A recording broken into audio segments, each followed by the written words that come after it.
Mums katram ir tētis, paps, tēvs, kā nu kurš mēs viņu saucam. Un viņš diezgan lielā mērā ietekmē to, par ko mēs izaugam.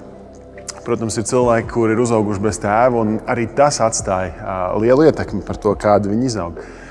Bet baznīcā mēs runājam par to, ka mums ir debesu tēvs. Bībelē mēs lasām, ka mums ir dots svētais gars, kurš liek mums saukt uz Dievu debesīs, aba tēvs, mans labais debesu tēti.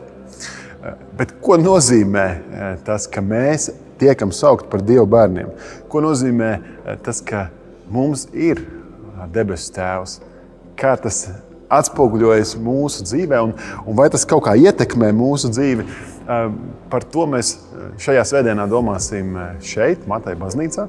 Un tādēļ es uzaicinu tevi šajā svētdienā uz dievkalpojumiem gan 9:30, gan 11:30, kur turpināsim domāt par atpazīšanas zīmi. Pēc kā mūs var atpazīt. Tiekamies šeit baznīcā vai arī Facebook un YouTube tiešraidēs.